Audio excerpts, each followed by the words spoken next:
Hi there and welcome to my YouTube channel. My name is Florentin and this will be episode number 7 in my Music Drive series. A series of videos where a couple of times a week I'll pick a random music topic and briefly talk about it while I'm driving. Well, today is Thursday, September the 13th, and the topic for today is I'm going to offer some suggestions for how to memorize your key signatures. Before I get started with that, I'd like to say that I'm praying and thinking of my family and friends in North Carolina and South Carolina as Hurricane Florence approaches today and tomorrow. So if you know somebody that lives in that area, whether in real life or a friend on YouTube, please say a prayer for them, and I hope that everybody would be okay in that area. So how to memorize your key signatures. First of all, what is a key signature?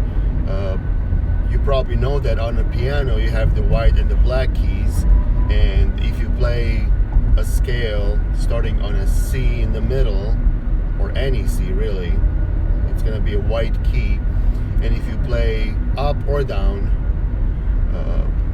7 notes up, 8 notes including the 2 C's, the bottom and the top one, you get a C major scale. And on the staff, on the music staff, that would look like this. And there are no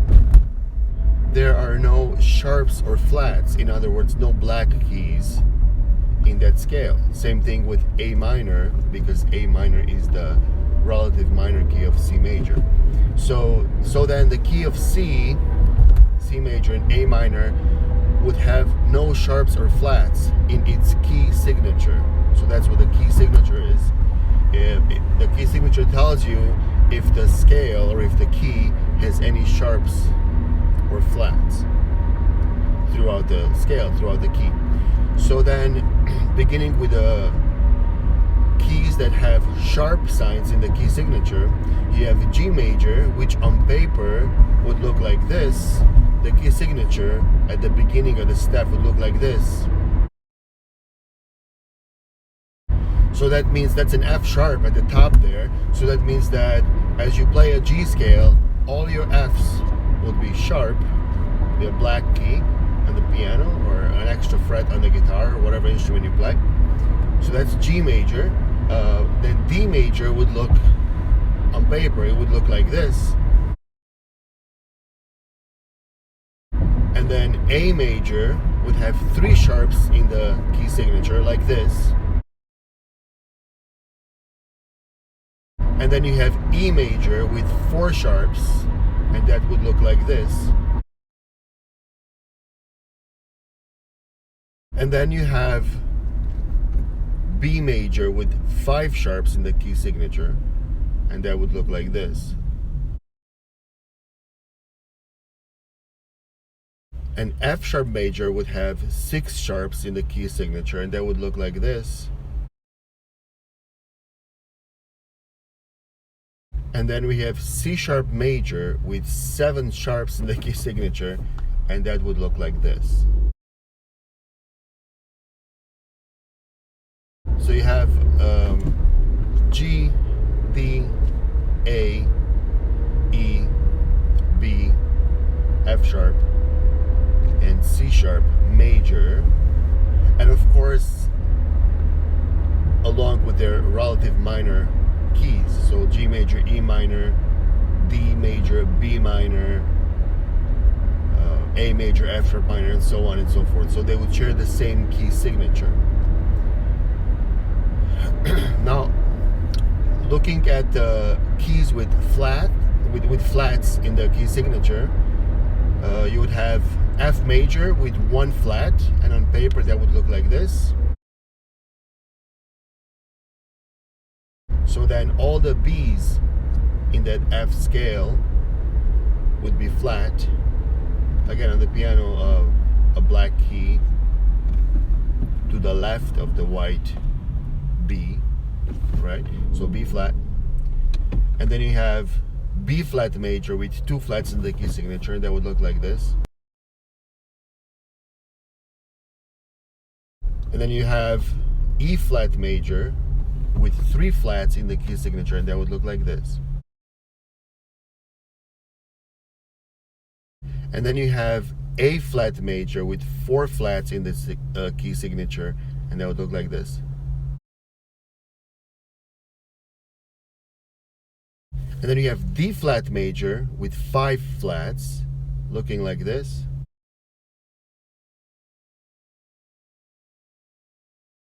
Then you have G flat major, and that would look like this.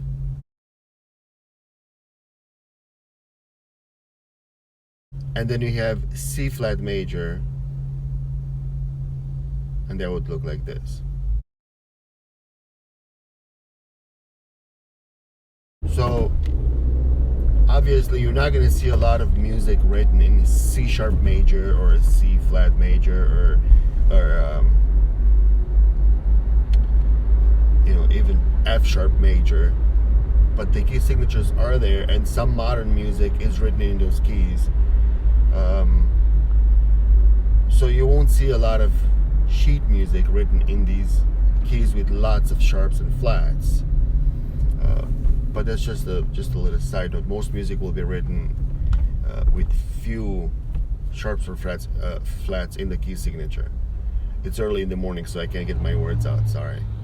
So how do you memorize this? I'll give you two suggestions quickly. If my video is too long already, about how to memorize these. Because when you see this on paper, then you need to quickly know what key you're in. Or when you play a song and you know what key you're in, you have to quickly know what sharps or flats you have in the key or in the scale. So one way is to simply write these out on paper.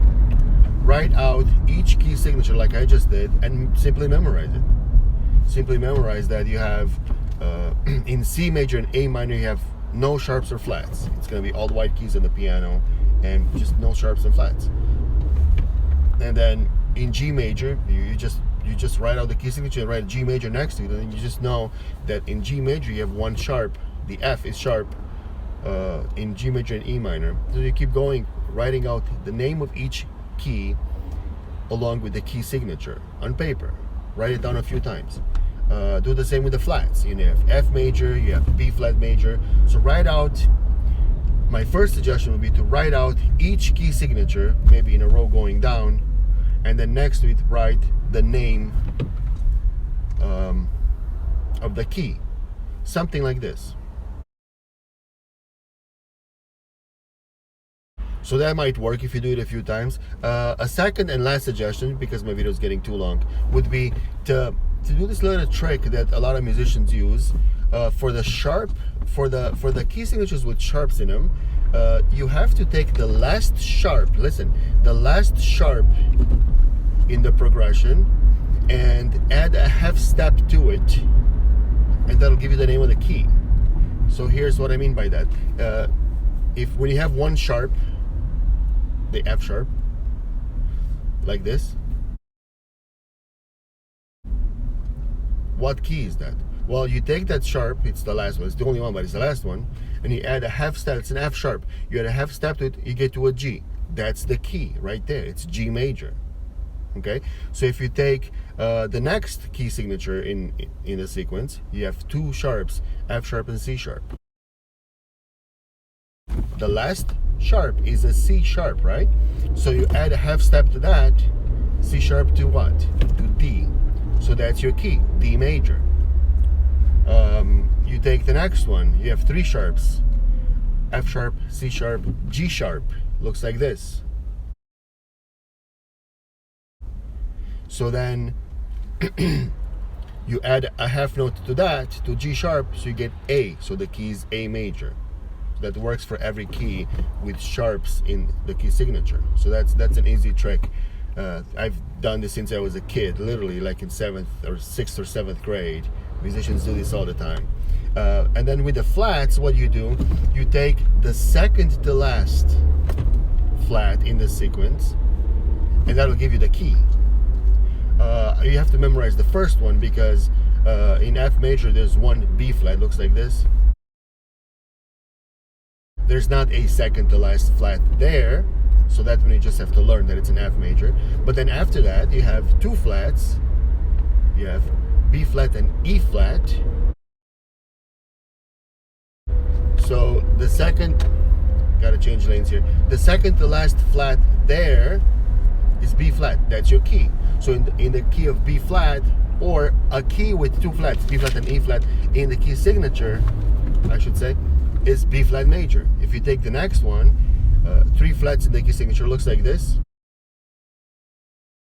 You have B flat, E flat, A flat. That's three flats in the key signature. You take the second to last one, which is E flat. That's your key, E flat major, and that works all the way down to 7 flats. So I don't want to make this video too long. It's already too long. Thank you for watching. Those are two quick ways to memorize your key signatures. Okay, the first one will be simply to memorize it by writing it down a few times, and the second one is to use this little trick where you add a half step to the last sharp, and where you take the second to last flat in the sequence, and that'll give you the name of the key. Thank you for watching my video. I really appreciate it. I hope that makes some sense. If it doesn't, ask questions at the bottom. If you have suggestions for topics for me to talk about in my Music Drive series, feel free to write them at the bottom. You're welcome to subscribe to my channel, always. Click that bell so you don't miss my uploads. Hit that like button for me if you don't mind. I really appreciate you watching my videos and supporting my channel. Have a great day. Lots of prayers for the people in North and South Carolina, hoping that everybody stays safe and dry, if at all possible. Have a great day. Take care. Bye-bye now.